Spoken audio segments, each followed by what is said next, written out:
Empezamos con lo que dijo el doctor Eduardo Pachas, abogado del presidente Pedro Castillo, sobre la fiscalía y este golpe que pretende darle al presidente.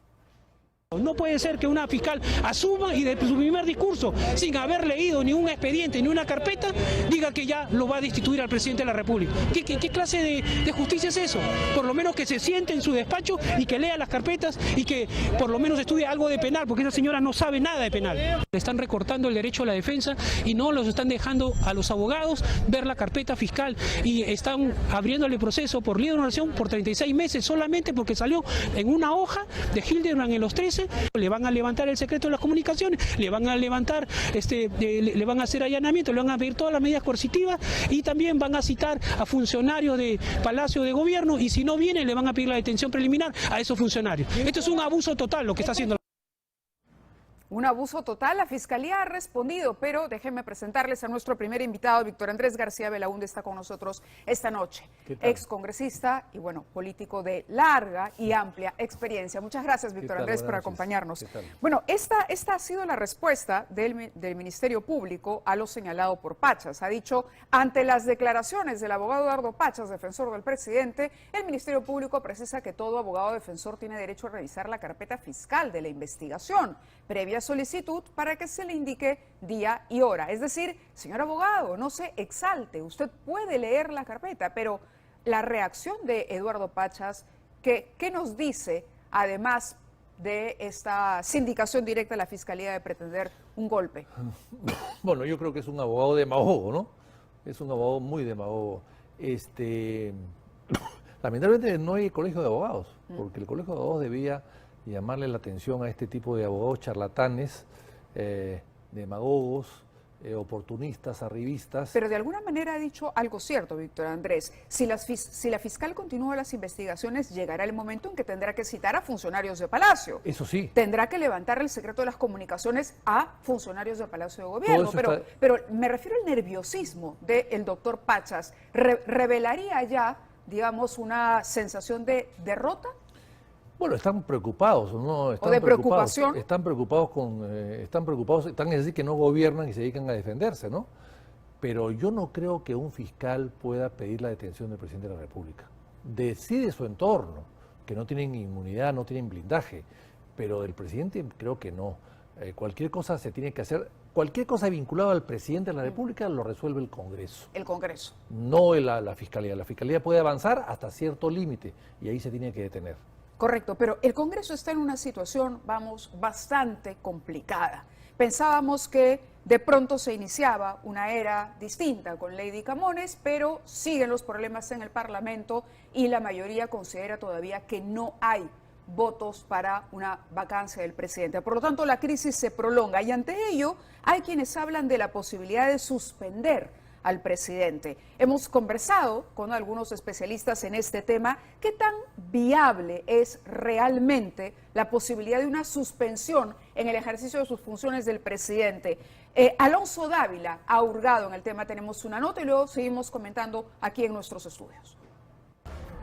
La gestión presidencial de Pedro Castillo se encuentra al borde del abismo, con un presidente con 5 investigaciones. 3 de ellas los indican como el líder, el cabecilla de una organización criminal que estaría obstruyendo a la justicia. Pese a ello, hay un Congreso que no cuenta con los 87 votos para una vacancia. Por ello, constitucionalistas proponen salidas para esta crisis en la que nos encontramos sumergidos. Para el constitucionalista Luciano López, se debe aplicar la Convención de las Naciones Unidas contra la Corrupción, a la que Perú se encuentra suscrito. Si esto procede, el presidente puede ser inhabilitado y suspendido por mandato judicial. ¿Pero qué se necesita para ello? En los delitos que están contemplados en esta convención, en este tratado internacional, están justamente delitos como el encubrimiento, está en la obstrucción de la justicia. Sin embargo, para que pudiese ser posible, esto requeriría de una autorización judicial, es decir, de una decisión judicial. lo que significa que la Fiscalía de la Nación tendría que plantearlo bajo esta argumentación un tanto más desarrollada ante el juez supremo de la investigación preparatoria, que es el doctor Juan Carlos Checli, y en audiencia, en debate con la defensa del presidente Castillo, pueda al final el doctor Checli tomar una decisión sobre el particular. E incluso esta convención a la que Luciano López hace referencia también fue nombrada por el juez Juan Carlos Checli al dar su veredicto sobre la tutela de derecho solicitada por el abogado del presidente Castillo. Y en esa resolución judicial, el doctor Juan Carlos Checli justamente recurre a la Convención de las Naciones Unidas contra la Corrupción. Ojo, no perdamos de vista eso. Por eso es que lo que señalamos es que en todo caso un planteamiento como el que acabo de comentar es probablemente una salida, pero requeriría de ese debate ante la Corte Suprema y que la Corte Suprema al final pueda tomar una decisión. La constitucionalista y ex procuradora Delia Muñoz, la fiscal de la Nación, debe presentar una solicitud ante el Tribunal Constitucional para eliminar la protección constitucional que tiene el presidente Pedro Castillo. Siguiendo esta ruta de protección de derechos fundamentales y haciendo control constitucional y convencional a una norma que lo que está buscando es la impunidad de una persona que está ejerciendo el poder y constituye la persona más poderosa del país, entonces esa es para mí la única vía, la más difícil porque requiere mucha fundamentación, requiere demostrar que no hay otra vía posible y que es la única necesaria para que los ciudadanos podamos conocer la verdad y se pueda comenzar un proceso. La siguiente salida es la que propone Omar Cairo. Él contempla que cualquier congresista o ciudadano puede presentar la solicitud de juicio político contra el presidente Castillo por infracción constitucional. De acceder a ello, el presidente puede ser suspendido y hasta inhabilitado de sus funciones. El mecanismo que existe es el juicio político. Si alguno de los hechos por los que se le atribuyan al presidente, además de ser delito o sin ser delito, constituyen una infracción a la Constitución, y ese juicio político permite que el Congreso sancione al presidente por infracción a la Constitución con la suspensión, con la destitución, o sea, con separarlo del cargo, o con, además de la destitución, la inhabilitación. Pero es importante saber qué puntos o acciones pueden ser calificadas como infracción constitucional. Las infracciones a la Constitución son figuras claramente determinadas, a diferencia de la vaguedad del concepto de incapacidad moral que se pretende incorrectamente asimilar a moralidad. Una infracción a la Constitución, por ejemplo, se produce si el presidente o un presidente frustra la realización de una captura ordenada judicialmente. Salidas constitucionales para poner fin a esta crisis generada por un gobierno con serios cuestionamientos de corrupción y de presunta obstrucción a la justicia, y un legislativo sin ánimos de fiscalizar. Con una vacancia que se dilata en el tiempo porque no hay los votos, y hablo de vacancia porque es el mecanismo que ha utilizado el legislativo para, digamos, terminar el mandato de un presidente por motivos de corrupción o por investigaciones en su contra. ¿Es una de estas tres una salida a la crisis? Pueden haber muchas propuestas para salir, pero la suspensión no la veo, es muy complicada, es una figura poco clara, nunca se ha aplicado por lo demás, nunca se ha aplicado. La vacancia por lo menos sabemos cómo se aplica, algunos dicen que es un poco express, pero si tú tienes a un presidente que está camino a la suspensión o a la inhabilitación ante un proceso en la Fiscalía, con 5 procesos, etcétera, bueno, ahí hay una incapacidad moral, sencillamente. No tiene, si lo vas a suspender, bueno, un presidente no puede estar suspendido, lo incapacitas moralmente y lo sacas. Eso es lo que corresponde. Me parece que el juicio político puede ser interesante. Pero dicen que quienes se oponen a la vacancia que esto victimiza a Castillo y que en cualquier caso se ha usado, digamos, o lo usaría un Congreso que no cuenta con un apoyo ciudadano. Bueno, pero eso pasó con Merino porque hubo una campaña terrible contra Merino, fue una vacancia que se produjo inesperadamente, nadie estaba convencido que iba a suceder, inclusive los propios congresistas que votaron a favor se sintieron sorprendidos por los 105 votos. Además, en la calle Vizcarra en ese momento tenía cierta aceptación, bastante aceptación, mucho más que la que tiene hoy día Castillo. Entonces hubo una reacción en contra. Pero la figura no estaba mal, Ahora es mucho peor. Y si a Nixon tuvo que renunciar, el presidente Nixon de Estados Unidos, porque obstruyó la justicia en el caso Watergate, ahora con mayor razón. Es decir, las figuras se repiten y el blindaje también se repite en los jefes de Estado en general. Son normas muy generales y muy universales que se aplican en el Perú también. ¿La renuncia de Castillo está descartada o puede llegar a una situación en la que llegue una negociación política, ya que habla de Nixon, con el propio Congreso para decirle, ok, mira, renuncia y no sé? Fujimori renunció sin negociar. Se fue al extranjero y mandó una carta de renuncia. ¿Podría hacerlo Castillo de nuevo? Podría hacerlo Castillo también, pero lo ideal es que, para él, me refiero, no para nosotros, pero sí para él, es que él negocie una salida, renuncie a favor de su vicepresidencia y su vicepresidenta se comprometa a llamar a elecciones. Para eso, el Congreso debería desde ahora aprobar una norma para que los vicepresidentes no completen el periodo presidencial, sino llamen a elecciones, como estaba previsto en la Constitución de 1860, que es la Constitución que más duró en el Perú. Estuvo vigente más de 60 años. Entonces, hoy día no. Hoy día el vicepresidente reemplaza al presidente y se queda hasta los 5 años o los 4 años que queden. ¿Pero no se desnaturaliza la figura del vicepresidente con No, una propuesta no, así? porque nadie ha votado por un vicepresidente. La gente vota por un presidente. Por lo tanto... ¿No por una plancha? No, pero básicamente la plancha es la persona. Tú votas cabeza. por él. Tú votas por una persona. Es decir, cuando tú votas por el alcalde, no votas por el primer regidor, tú votas por el alcalde. Entonces yo creo que acá eso es lo que ha pasado. Y entonces no está, y hemos visto que con Vizcarra no es lógico que un vicepresidente se quede 4 años en el poder porque el presidente renunció a los 6 meses o al año, ¿no? El exministro del Interior, Carlos Basombrío, ha tuiteado y ha dicho lo siguiente: con 3 investigaciones fiscales, Castillo pide viaje a Colombia.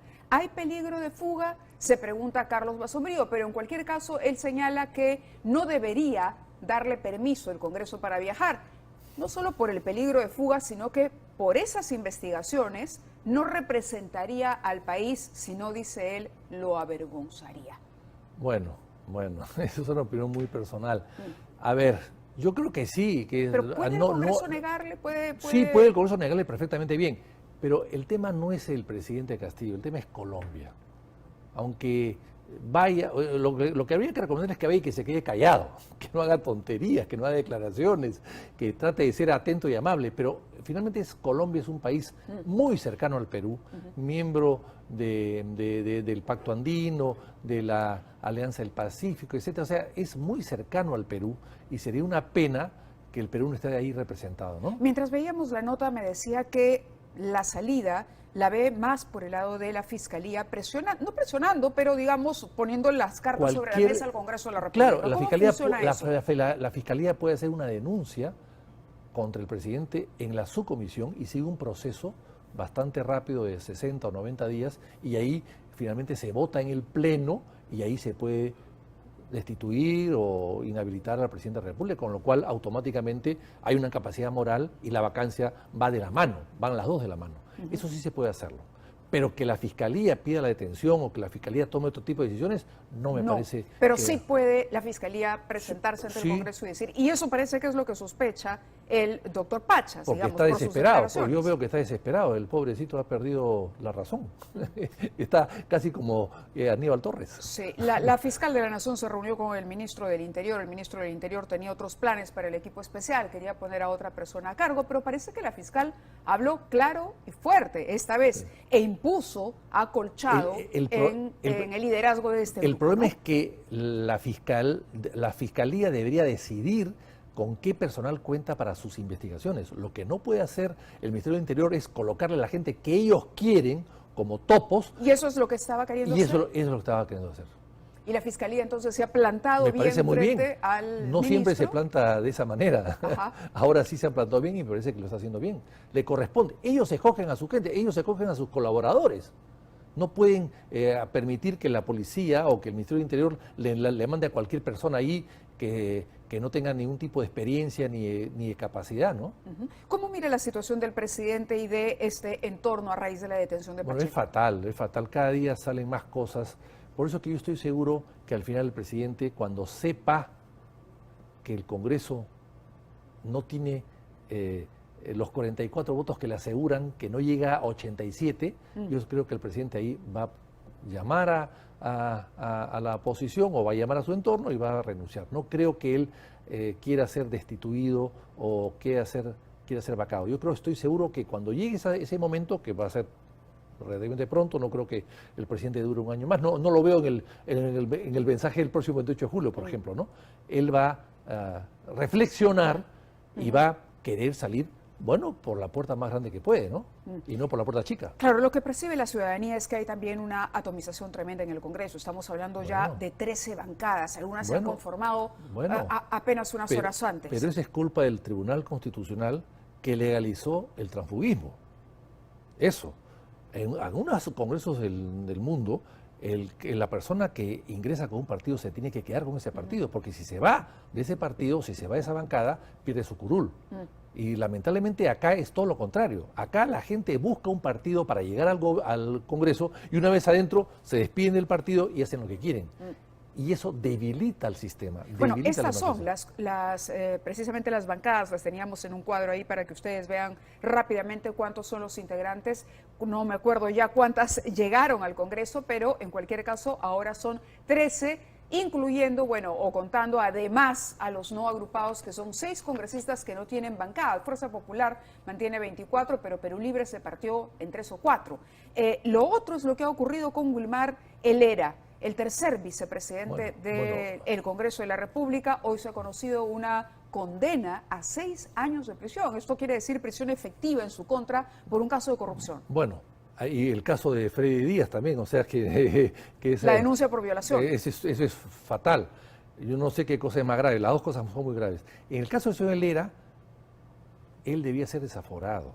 Hay que recordar el caso del general Donaire, que la gente de APP y de otros más en el Congreso lo blindaron, tenía una sentencia en contra, pero como no era una sentencia la última, la firme, la sentencia de la Suprema, que estaba a primera instancia y segunda instancia, entonces lo aguantaron. No, mientras no salga la sentencia, la última, quedan ahí. Y lo han guardado, lo han blindado durante 1 año o 2 años. Eso le hizo un daño tremendo al Congreso y justificó para muchos el cierre del Congreso. Cuidado, que eso puede pasar lo mismo. Por eso es que yo creo que eso inclusive se ha cambiado. Él ha renunciado no, ya. Es que ha renunciado a la vicepresidencia, lo cual no entiendo por qué lo nombraron allí, porque este juicio se sabe, este juicio viene de atrás. Lo que hay que hacer ahora es primero suspenderlo en la Comisión de Ética y luego desaforarlo, entregarlo. Yo creo que ya no tiene blindaje, porque eso se ha cambiado. Entregarlo a la justicia y que lo tomen preso y se vaya preso. No hay inmunidad parlamentaria. Ya, para eso no hay inmunidad parlamentaria. Para eso no hay. Eso se cambió. Entonces él puede ser detenido en cualquier momento y o ponerse a derecho e irse preso. Y bueno, y el Congreso tiene también que tomar la decisión de suspenderlo mientras eso no llegue. Pero ese caso me parece gravísimo porque además eso es especulado, o sea, es un robo al Estado. Exacto. No es un robo al Estado. Al Estado. Entonces, ¿qué hace en el Estado? O sea, no ha habido ni siquiera postular. Pero claro, como somos Perú, es un partido de ¿Y cómo se explica parche? La inclusión y que esto no lo había visto el resto de congresistas que lo han acompañado en esta lista a la mesa? Y que no le haya visto su partido, el Jurado Nacional de Elecciones, etcétera, etcétera, etcétera. Yo creo que es una cosa sumamente grave. Pero el partido no ha tenido filtros, el partido el comportamiento de Somos Perú un partido manejado por Vizcarra. Absolutamente errático, pero uno piensa en Lady Camones, uno piensa en la señora Moyano, que son, digamos, la señora Moyano sobre todo de oposición, y de pronto llevar a una persona que, caramba, ¿no? Iba a tener este cuestionamiento inmediatamente, porque así no tuviera la condena, lo del proceso iba a saltar. Lo que pasa es que ellos han negociado con dos bancadas que son afines al gobierno, que son Somos Perú y Podemos. Porque las otras bancadas que no son afines al gobierno, como es Avanza Perú, Avanza País y Renovación, se fueron por otra parte, se fueron apoyando a la señora Chaís. Entonces, al dividirse, han buscado lo que han podido, pues, y han recogido a esta persona que es, a mi modo de ver, nefasta. Vamos, Víctor Andrés, le pido que nos acompañe un momento. Tenemos un enlace en este instante con Silvana Robles de Perú Libre a través de Zoom. La congresista está enlazada con nosotros y lo primero que quería preguntarles, bueno, ¿cuál es su impresión tras lo que se ha conocido hoy, la situación del tercer vicepresidente de la mesa directiva del Congreso, a quien se le ha condenado a 6 años de prisión por peculado? Bienvenida, congresista. Muy buenas noches. Buenas noches, María. Qué gusto saludarte. Sí, la estamos escuchando. Es sobre la situación del vicepresidente del Congreso. Bien. Lamentablemente se ha dado esta situación de una violencia contra la mujer, en la cual manifiesto mi total repudio para este caso y me solidarizo también con todas las víctimas que acontecen no que haya sí, pues, claro. Usted se está refiriendo, perdóneme la interrupción, se está refiriendo a la denuncia por violación en contra de Freddy Díaz, sobre la que el señor Helera, tercer vicepresidente de la mesa, ha tenido comentarios, por decirlo menos, desafortunados. Pero el día de hoy, si usted no lo sabe, el Poder Judicial le ha condenado a 6 años de prisión por peculado y él ha renunciado a la mesa directiva. ¿Debería ser desaforado del Parlamento? ¿Cuál es su posición? Considero que dentro del Parlamento se tiene que mantener la ética de todos los colegas congresistas y en este sentido considero que el desaforo es la mejor forma de mencionar y hacer presente que pues hechos como estos son condenables y no se pueden permitir, menos dentro del Parlamento de la República. Correcto, seguimos, creo que usted sigue entendiéndome el tema de la violación. Me refiero al tercer vicepresidente, al señor Wilmar Helera, congresista Wilmar Helera, sentenciado por colusión agravada el día de hoy, la pena 6 años de prisión. Si bien es cierto, el tercer vicepresidente de esta nueva mesa directiva ha renunciado a ese cargo, en la mesa, y eso deja una silla vacante en la mesa. Aquí estamos hablando con nuestro invitado, Víctor Andrés García Belaúnde, que al Congreso le correspondería más bien desaforar al congresista Helera. ¿Usted es de la misma opinión? Comparto la opinión del invitado del día de hoy, puesto que un congresista pues tiene que tener esta investidura tan alta y no se puede estar inmiscuido en un acto de colusión tal y como lo ha dictaminado ya la sentencia. Estoy segura que el congresista va a poder apelar porque sé que es en primera instancia y pues considero que ha sido muy loable su renuncia, puesto que la mesa directiva representa a los 130 congresistas y pues ya será la Comisión de Ética también que actúe de oficio. Y pues sí estoy de acuerdo con el desaforo. Sí, en este caso ya está judicializado el asunto. Ahora, se están presentando ya, lo que toca es volver a votar para ocupar esa silla, sustituir al señor Helera. Y ya hay un candidato de Somos Perú, pero también hay un candidato que se vocea en Renovación Popular, el congresista Muñante. Perú Libre, ¿colocará algún candidato, presentará un candidato o apoyará a quién? ¿A quién piensa usted se apoyará? Todavía no es un tema que se ha tocado dentro de la bancada. En definitiva, no podríamos apoyar al colega de Renovación Popular que piensa o que ya se han pues, dicho a voces que va a postular. Tal vez sí debería de haber un candidato de la izquierda que pueda ocupar la mesa directiva, pero tendrá que ser de consenso de los grupos de izquierda y pues probablemente algunos partidos que son de centro deberían de sumarse. De acuerdo. Finalmente quería preguntarle por este señalamiento que ha hecho Vladimir Cerrón cuando se ha comentado el caso de los niños en el Congreso. Él ha dicho que si se trata de prebendas, ¿no? y de tratos extraños, digamos, que lindan con la corrupción, de alguna manera estoy parafraseando su señalamiento, pues hubo o hay también niños en Perú Libre. Este es el tuit que él publicó. Vamos a verlo. Si la práctica de los niños, dijo Vladimir Cerrón, ojo, implica la compra de conciencia, la prebenda, el cabildeo, el toma y daca, podríamos afirmar que en la bancada primigenia de Perú Libre también hubo niños y niñas. ¿A quiénes se refiere, congresista? Habría que preguntarle al secretario general. No he leído el tuit, sí lo sé en este momento, pero sinceramente considero que se debería preguntarle al doctor Vladimir por esta posición y postura que él ha adoptado. Yo no podría hacer una acusación de tal forma de poder decir que uno de mis ex colegas ha estado inmiscuido en uno de estos actos, ¿no? Uh-huh.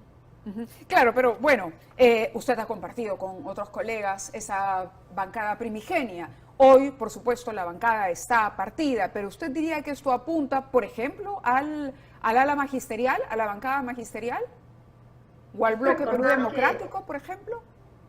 Que hay 3 bancadas que pues son disidentes de la bancada primigenia en Perú Libre. Deduzco que se encuentran en algunos de estas bancadas potencialmente por lo que ha podido mencionar el secretario general del partido. Yo respeto su opinión, pero sinceramente no la comparto porque no me consta. De acuerdo. La moción que ha presentado a la mesa directiva.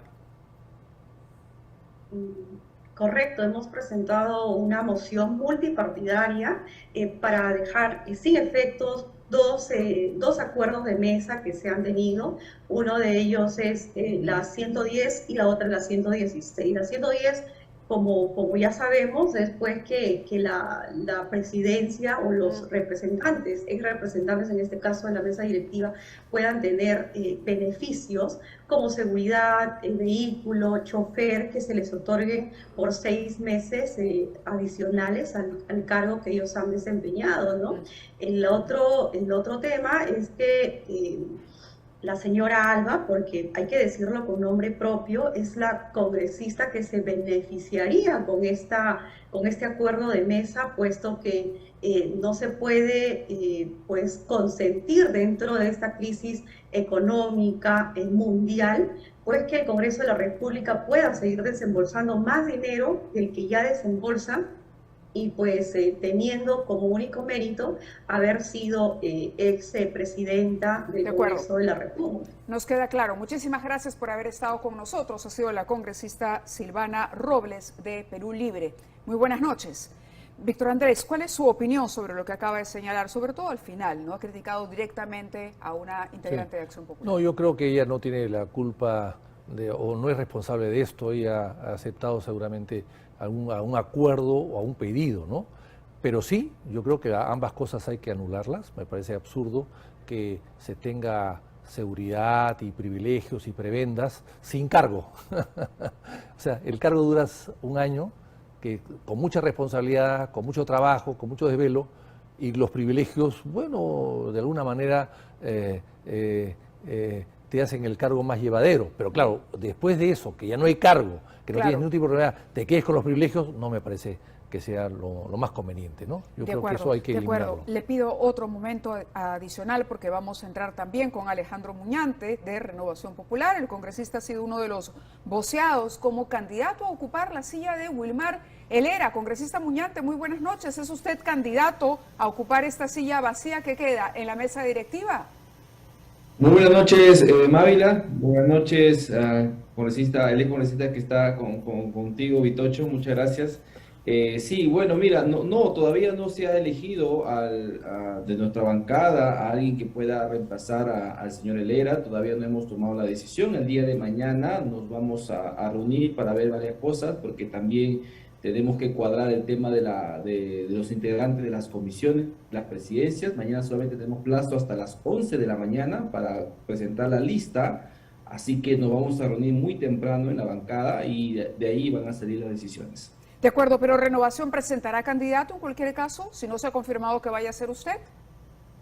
Eso también lo vamos a ver el día de mañana, ¿no? En principio hay una posición un poco renuente, ¿no? De no participar, conforme ya lo habíamos manifestado en la anterior oportunidad, pero no sé, en salvaguarda, creo, de los intereses del país, podríamos evaluar eso el día de mañana. Le digo esto porque el congresista Bazán de Avanza País, por ejemplo, ha dicho que no tendrían problema en conversar con Renovación Popular con tal de que la mesa quede en manos de la oposición.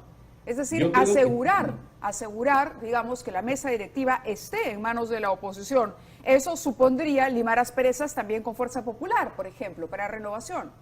Yo creo que sería muy importante que ese cupo sea ocupado por un congresista de oposición para poder hacer una correlación de fuerzas mucho más equilibrada, ¿no es cierto? Que exista un contrapeso necesario y de esa manera pues la oposición tenga mayor representatividad en esa mesa directiva. Yo creo que va a ser importante que el reemplazante del señor Helera sea alguien de la bancada de oposición. Nada obliga a que tengamos que elegir a otro miembro de la bancada de Somos Perú, eso tenemos que aclarar. ¿El Congreso debe desaforar a Wilmar Helera? Bueno, tendríamos que esperar primero que se confirme la sentencia por la Corte Suprema. No entiendo que la primera instancia, que es la Sala Superior, ha fallado en su contra. El señor Helera tiene todo el derecho de apelar esa sentencia, y si la Corte Suprema confirma... ¿No sería un blindaje a lo Donaire, recogiendo una opinión de un invitado en el programa que está presente? ¿No sería el caso Donaire? Pasó lo mismo, se consideró exactamente igual y esto le hizo mucho daño a la imagen del Congreso. La sentencia está consentida, es decir, ya es una sentencia en primera instancia, no hay inmunidad parlamentaria. ¿No debería el Congreso tomar la iniciativa y desaforar al congresista para que cumpla, digamos, con esta pena mientras apela? Sí, lo que pasa es que todo peruano tiene derecho a la doble instancia y esta sentencia todavía no es consentida, no es firme. La sentencia es consentida cuando se emite en la última y definitiva instancia, que todavía falta, que es la Corte Suprema. En este caso, si es que la Corte Suprema confirma la sentencia, para eso nosotros sí rogamos a los jueces supremos que le pongan celeridad al caso para que su apelación pueda resolverse lo más antes posible, y ya con eso el Congreso va a tomar la decisión, y estoy seguro de que de confirmarse la sentencia, a nosotros no nos pesará la mano para firmar un desafuero. De acuerdo, le agradezco que haya estado con nosotros. En realidad ya no les quedaría margen de maniobra ni la posibilidad de tomar la iniciativa, porque finalmente con una sentencia consentida no se puede hacer nada más, pero le agradezco que haya estado con nosotros, congresista. De todas maneras se vota. Muchas gracias, Mami. Muy bien, muy amable, Víctor Andrés. Justamente lo que decía. Mire, yo estoy de acuerdo con lo que ha hecho el señor Muñante en la primera parte, pero en la segunda no. La sentencia es firme. Es decir, puede apelar. La Suprema se va a pronunciar en un año, no, en 5 años. ¿En 5 años? Claro, porque falta, pues, es todo un proceso muy largo. Y eso pasó con Donaire. Así que no, yo creo que... Aún cuando no hay inmunidad parlamentaria, es decir, el congresista no debe ir... No, él debe salir ya. Y si la Suprema lo encuentra inocente, si él sigue en el periodo parlamentario que fue elegido, lo restituirá. Pero lo que no puedes hacer tú es quedarte sentado en el Congreso con un sentenciado. Eso de ninguna manera, pues. De ninguna manera. Eso de ninguna manera. De ninguna manera. Más allá de que el partido lo haya expulsado, de que el partido le haya pedido la renuncia. Y el castigo del partido es no participar en la mesa directiva ahora, porque el partido es el que lo ha puesto ahí. Debería ser entonces un congresista que no sea que no sea el partido, por supuesto que sí. ¿Le correspondería Renovación limar asperezas, digamos? Claro, ahora que ya no hay candidatura hechaíz, ya no están divididos, pues que se pongan de acuerdo, que conversen y que pongan en ese cargo a una persona que, como él bien decía, y estoy de acuerdo con eso, con él, en este caso, poner a una persona que pueda contribuir a fortalecer la oposición. Muñante. Bueno, puede ser él o cualquier otra persona que ellos decidan, ¿no? Pero lo que no puede hacer es entregarle la misma prebenda, la misma bandeja a Somos Perú, que ha cometido el gravísimo error de poner a un delincuente, ¿no? ¿De qué bancada debería provenir Mire, no lo sé, pero candidato? No sé, hay que buscar a una persona adecuada para el cargo. Avanza País, Renovación, el señor Bazán, que fue mencionado, o el señor Muñante, o el señor Cabero, en fin, hay una serie de personas que pueden hacerlo perfectamente bien.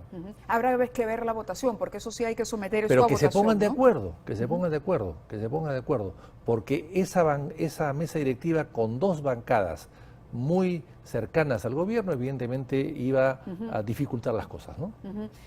Usted ha dicho que no ve al presidente un año más de ninguna manera, que esta vez sí ya... No lo veo el próximo 28 de julio en el Congreso, no lo veo. En otras circunstancias. No lo veo. Por eso le hacía la pregunta e insistía sobre la opinión en la mesa directiva y lo que está haciendo el Congreso. Cada paso que dé el Congreso va a estar siendo vigilado con lupa por la ciudadanía, por lo complicada de la situación del presidente y por lo que usted ha dicho hoy, que inevitablemente la presidencia, la llave de la presidencia está en el Congreso de la República. Y además hay que ver el aspecto económico. Por ejemplo, el cobre ha bajado de $5 a 3 y pico, 3.200, o sea, eso se va a notar el próximo año porque los pagos y las ventas ya se han hecho y se van recibiendo después, pero después van a bajar los ingresos mineros que son los que sostienen estas generosidades del gobierno dando plata a todo el mundo, bonos, etcétera, ¿no? Entonces, la crisis se va a notar también el próximo año mucho más. Necesitamos un gobierno que reorganice el país y que lo ponga en vereda otra vez para poder empezar a trabajar con nuevas inversiones, nuevos proyectos y con una mejor administración del Estado. Muy bien, muchísimas gracias como siempre, Víctor Andrés, por estar con nosotros esta noche. Nosotros vamos